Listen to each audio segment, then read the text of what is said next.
Preview. Preview.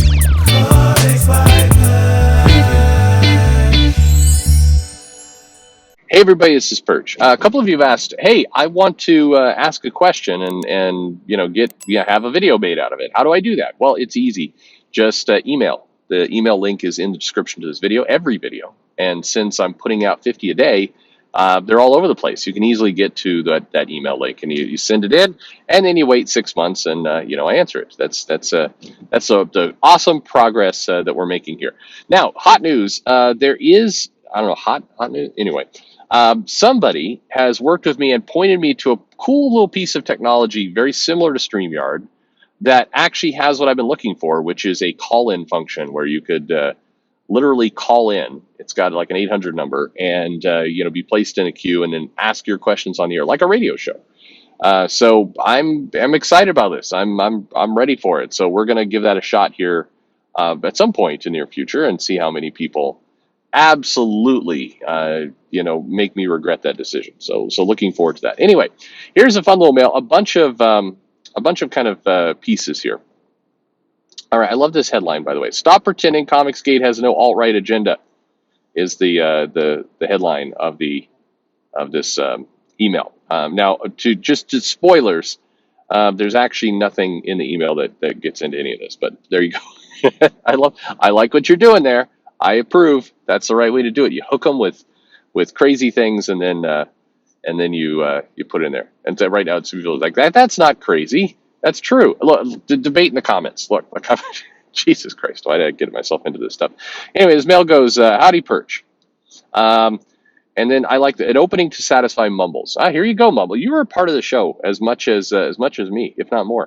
I'll start this with some hostile humbling in an attempt to quell your insatiable ego.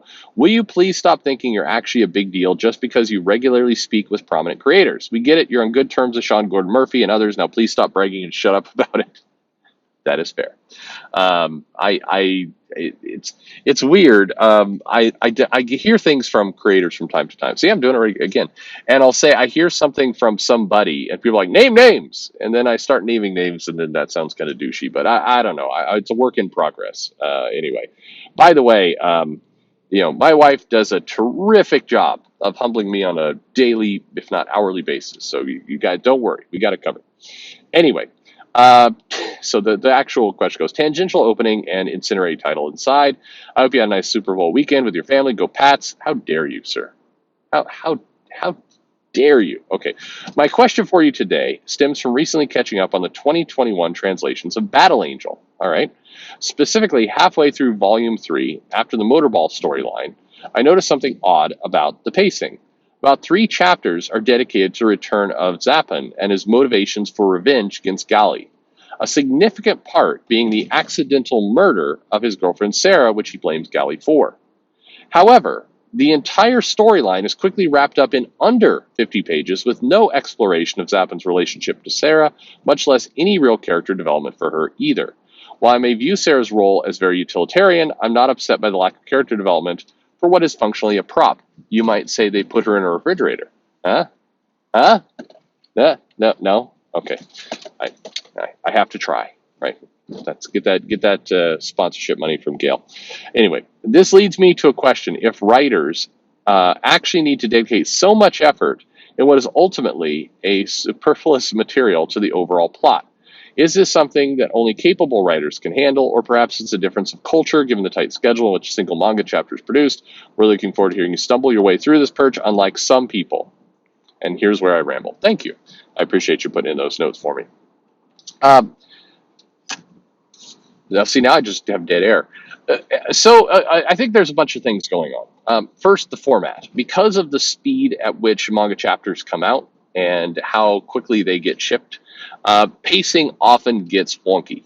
And manga creators have talked about this before, is they get an idea in their head and they have deadlines, and so they quickly produce. And it becomes more difficult for them to, pace things in maybe the way they want.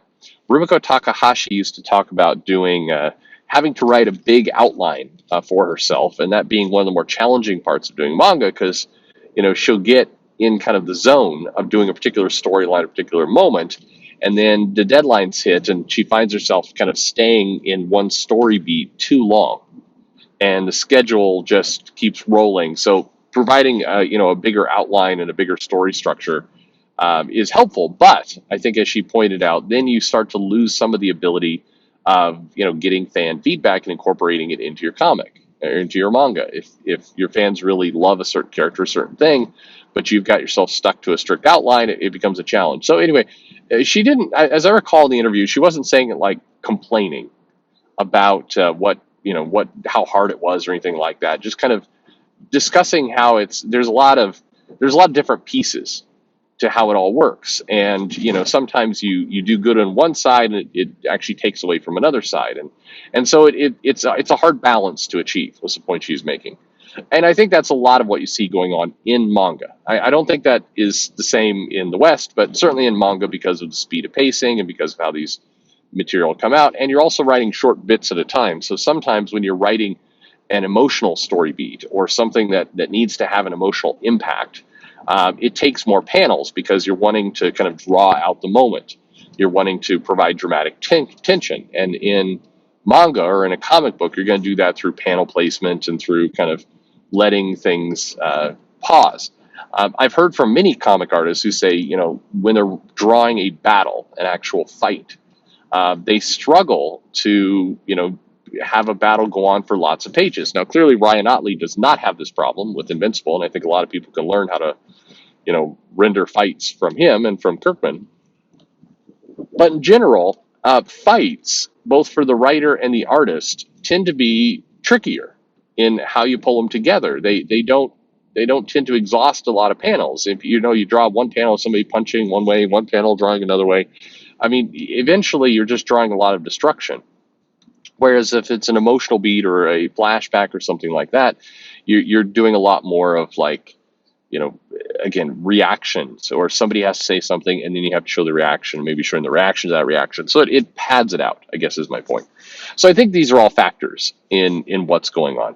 I don't think this is a case with Alita or with some of the other books, but there's also this thing where the manga artist or the manga creator really wants to tell a certain story or has something going on in their life that they're working through. And so they will spend, probably not the appropriate amount of time on a particular moment. This has happened with a lot of kind of slice of life and romantic bent manga where, the creator is going through a breakup or something happens to change their status in the relationship. And so they're kind of expressing their feelings through the page. And so they're working through it. Not unlike how, Tom King would, express his deep depression and a clear lack of being able to relate to other human beings through his pages and make multiple miniseries out of it. Okay, that may have been a cheap shot. But that's what's going on. They're working through something in their life. You're seeing it play out in the page.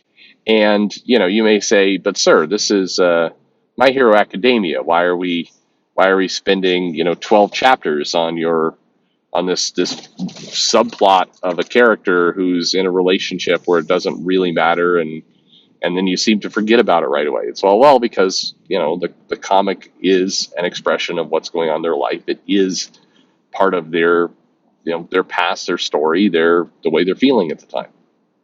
And I think that's great, by the way. I don't think, and I know I've disagreed with people about this in the past, that I think comic books as art can and should be, the creator letting us know what's on their mind. I think that if you're making the creator say, write this character, write this story without any of your own personality into it, you're going to get a pretty hollow, pretty shallow story. It's not going to be good. And so I think that what makes comics really great is when kind of the personality or the idea or the story of the creator is melded in with whatever comic is being told. But that does mean sometimes you get stuff like this. I don't know. Manga's tough because I've had certainly the moment and the feeling where there's a subplot or a chapter, there's some aspect to it that just goes way too long.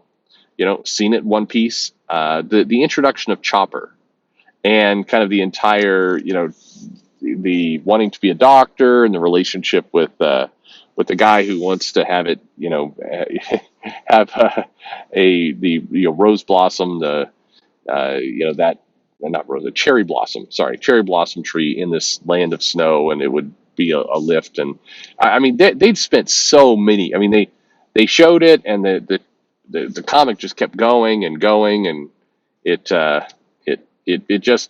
wouldn't stop. Um, and the flashbacks, and it just that series was almost agony trying to get through.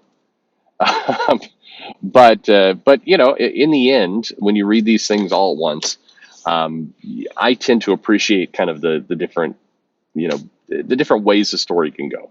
I like the fact that it's imperfect. I like the fact that you get these chapters, these moments in the story that seem to take way too long and you don't know why they're doing it, but you get a better sense of the comic. You get a I don't know. It feels like you're becoming closer to the creator in that process. So that's where it sits. Anyway, that's my answer to you. Thanks for the very enjoyable mail, and I like the cheek. That's always great. And let me know what you think about stories and pacing, and when things take off on a tangent for no apparent reason. How do you feel? Is it enjoyable? Do you stick with it, or are you like, I really wish they'd get back to having a sword tournament where they're eating all the time? Let me know in the comments below. And thanks for listening.